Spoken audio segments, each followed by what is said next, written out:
story that nobody knows, and that is, when we set out to tell Luke Cage, and for those of you who haven't seen it, I know there's one of you. For those of you who haven't seen it, we did not want to reveal Diamondback early on. And so Eric did something which is a testament to his being an actor that is selfless and giving and awesome. And he agreed not to do any publicity beforehand and not get the love that you guys are going to show him, because this is the first time that we've officially been able to say, Eric LeRae Harvey played Diamondback.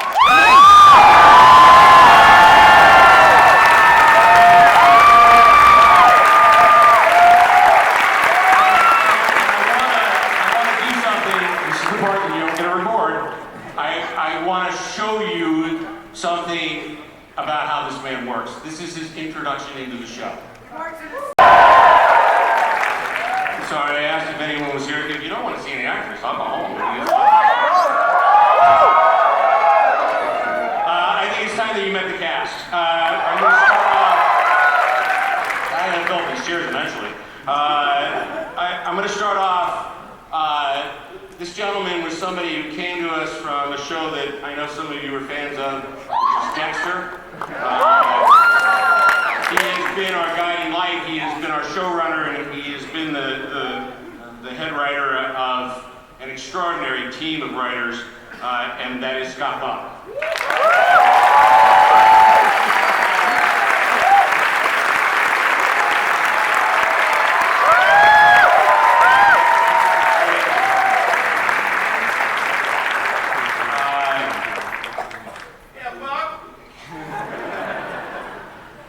Jessica Strout plays Joy Meacham.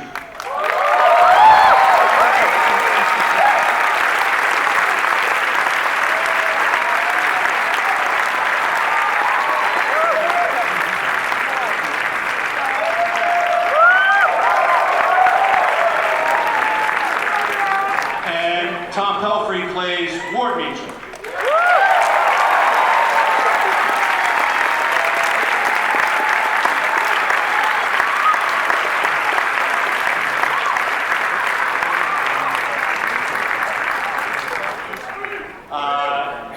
Our next guest, if you've been watching the shows, I know you have, doesn't really take a whole lot of introduction, because she done been in all of them.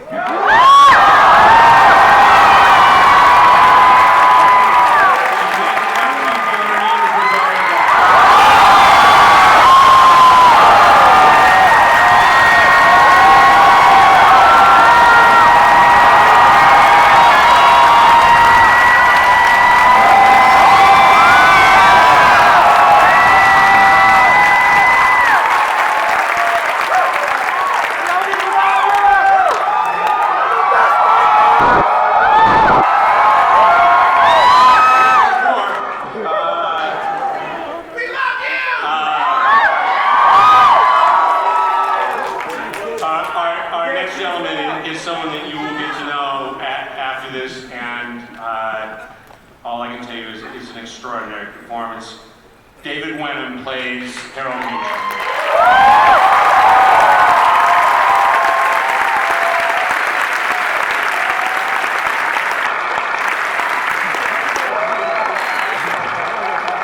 Let me tell the story of the evening. And we had a very unique experience with a character that was extremely well known, and that was Misty Knight.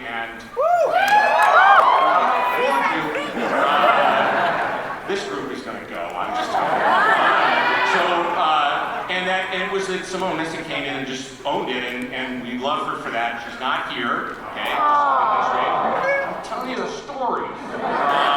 And so, but there's another character who I know you all love, and it was really important that we got it right. And I introduce you to Finn Jones.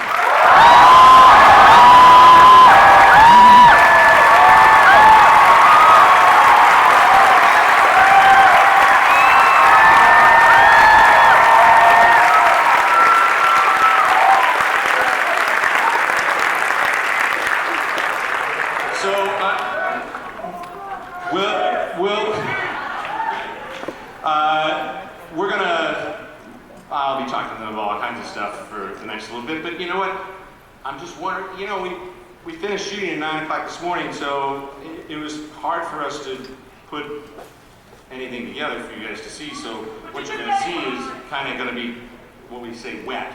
But let's just put it this way. Some of you know the story of Danny Rand's life.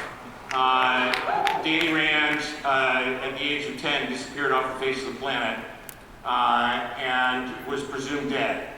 And, well, rather than me telling you, I'm going to show you a little clip about what happened next. Initially, honestly, as you may recall, I was rather reluctant. What sort of convinced me was first watching Daredevil, seeing how good it was, seeing that it was character-driven, and that we could approach a show about the Iron Fist in much the same way. That we would deal with it not as a comic book, but as a real character in a real world.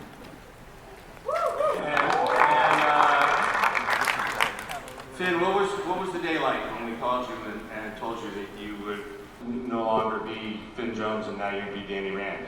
Oh man, it was nuts. It was really crazy. So I think we'd been screen testing for like 2 weeks back and forth, and I had a car and I got a phone call from my agent saying I got the job, and I just flipped. I lost my mind. It's crazy. And you've had to do a little bit of training, just a little bit. Just a tiny bit, just a little bit. Every now and then you had to do a little something, something. Yeah. So after I was cast, I went into training. So I was training for maybe about 5 hours a day. So it was like 2.5, 3 hours of martial arts in the morning, and then in the afternoon it was around 2 hours of weight training, and that was every day, 5 days a week for about 2 months. So Awesome. it's pretty hardcore. Joy, Jessica, who is Joy, you and Tom had to work quite a bit together because you are Joy and Ward Meacham, who are responsible for running the Rand Corporation. I'll let you both make fun of each other. What was it like working with Tom, and Tom, what was it like working with Joy? With Jessica? Strangely enough, I had known Tom from back, that guy knows, from back in the day, like 10 years prior. So we screen tested together, and it was this reunion. It was meant to be. But, I mean, I could make fun of him, but he's actually an incredibly talented actor and giver of his emotions and energy. And we bonded rather quickly, and proud to be his sister.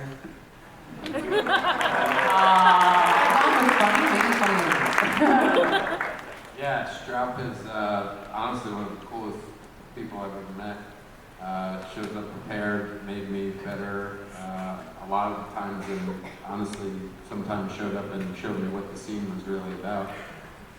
So she's been a great partner, super cool chick, and funny. She left out for me. She's very cool. So these seem like they seem like really nice people. I mean they seem like the kind of people that you'd like to hang out with. They seem almost like good people. So Audra, why don't we show a little clip? Yes, sir.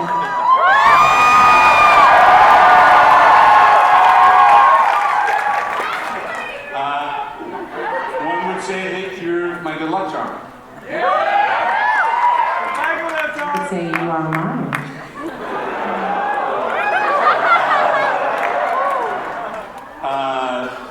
She's so cute. You got to meet Daredevil, Jessica Jones, Luke Cage. So you're going to get some coffee with Luke Cage.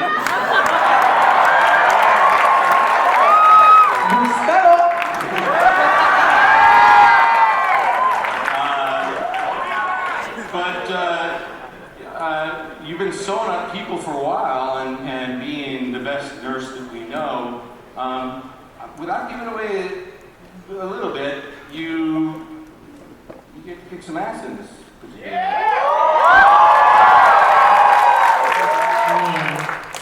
I have a a good sensei.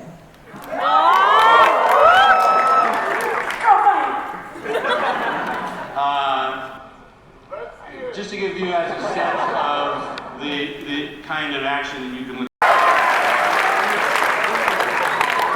Except it's Iron Fist style. On the elevator. And I'll leave you with that. I know I gave you a lot of props. Other Jessica.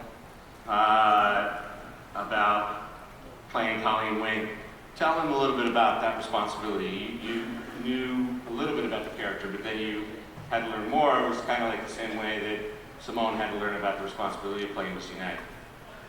There's this image of Colleen that I love, and when I first auditioned, I was Googling her and trying to research her, and it's a picture of her in a translucent plastic raincoat with a katana strapped to her back, some tiny shorts on, and a pacifier on a string around her neck, and flip-flops.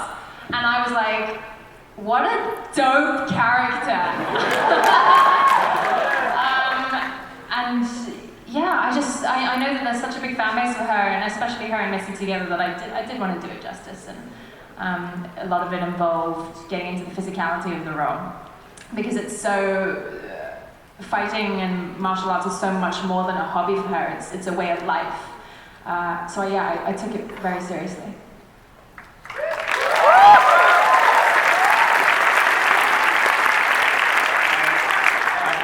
I want to tell you that when she says she's taking it very seriously, there's really only one way to show you.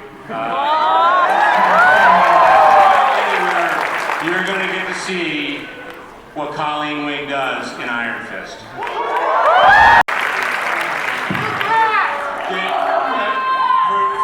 I mean, did we kind of get it right with Colleen?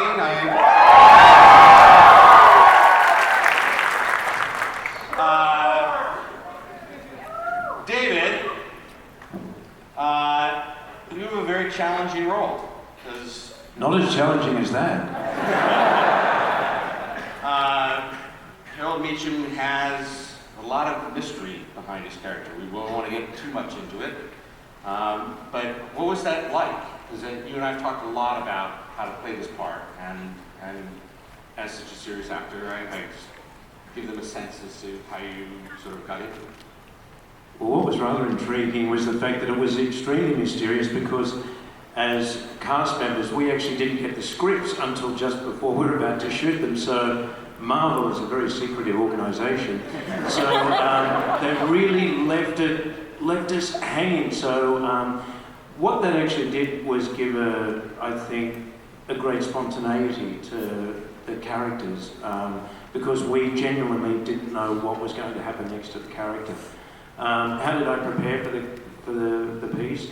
A mixture of the source material that you guys provided, your chat to me very early on about how to actually play a villain, and also I took some real life examples of captains of industry who are rather complex individuals, and I tried to infuse that into the performance as well.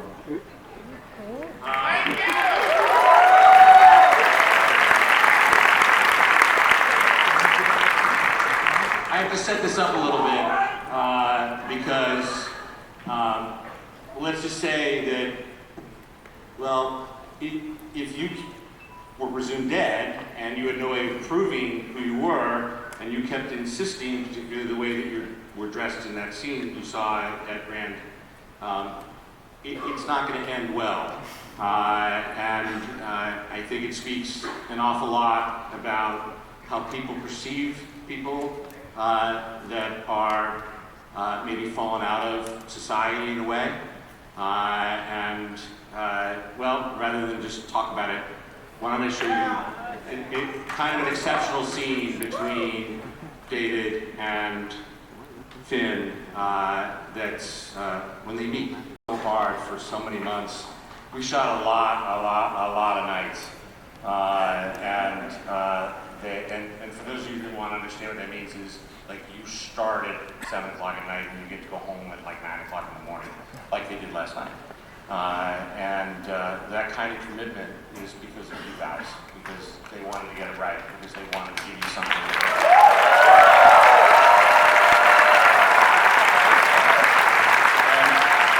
And in an effort to give you something that's really, truly awesome, the folks at Netflix have given us permission. Shh, nobody knows about this.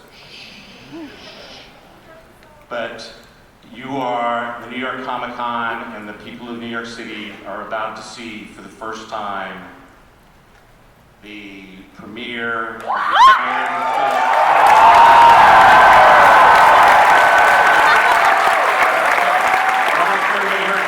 it's the trailer.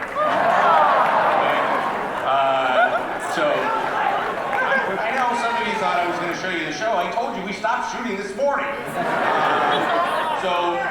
But this is the first time anywhere.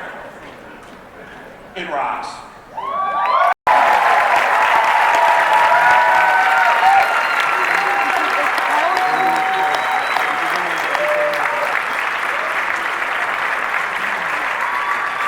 Thank you so much for them.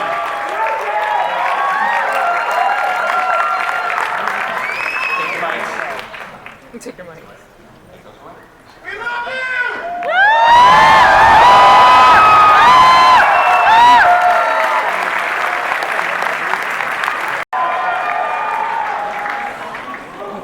Audrey, can you hear me?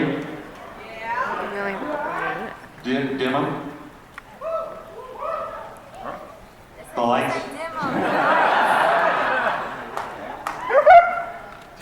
Thank you. I told you the queue was going to get messed up. One batch.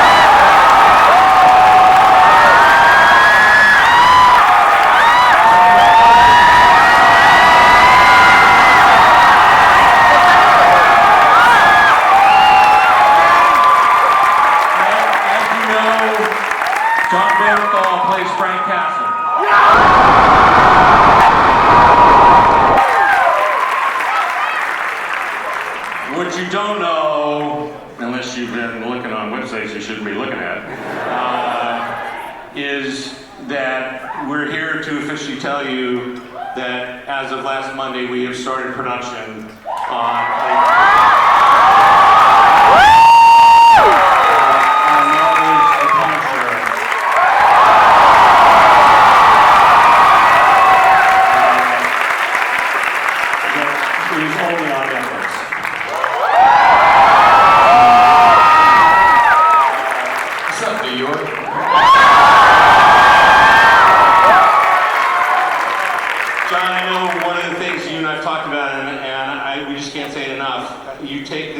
responsibility very seriously.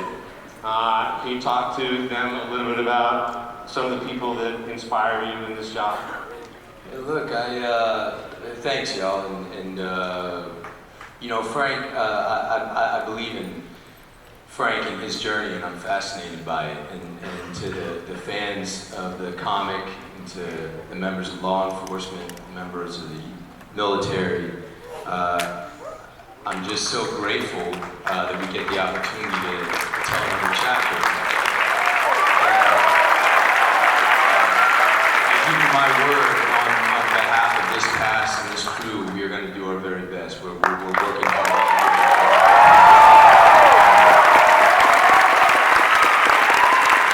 But one of the things that's kind of fun about the thing that you guys always make fun of me for, which is that lovely hashtag it's all connected. You got a friend that you get to work with. Yeah, I brought a friend, man. I brought a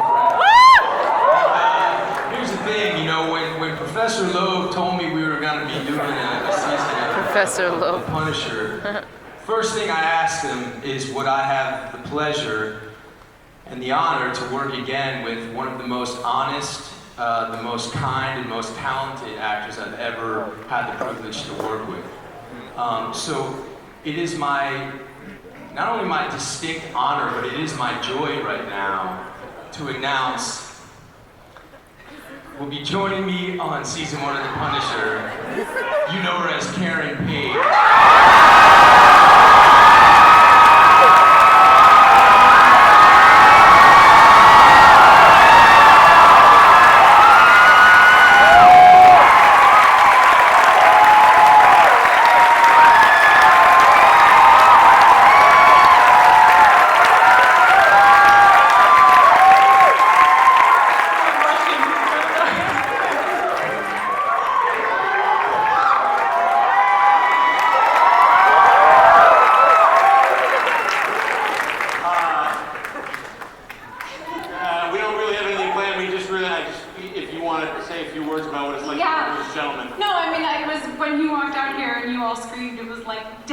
Backstage, and the love in this room is just so huge, and I just want to say that you guys don't love him as much as I do. And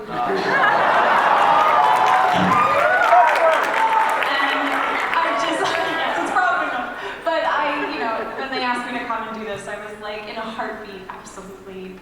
What Frank and Karen got to do last year is some of my favorite stuff. And I'm glad that he's here.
keep this out of anywhere other than the fact that the internet's about to crack in half.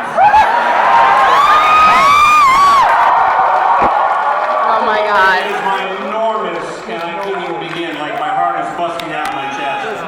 It is my enormous pleasure to be able to tell New York Comic Con, and obviously the rest of the world, that we've not told you who the villain of the Defenders is. And the reason is for that is because we needed to find somebody that could take on all these guys, and that you would be really happy with. She has she's Golden Globe, Emmy nominated, Oscar nominated. She doesn't require any introduction anywhere everywhere she goes in the world. I'm about to die. She will be joining the Defenders cast. Ladies and gentlemen, it is my distinct pleasure to introduce Miss Sigourney Weaver.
It's over, time to go home.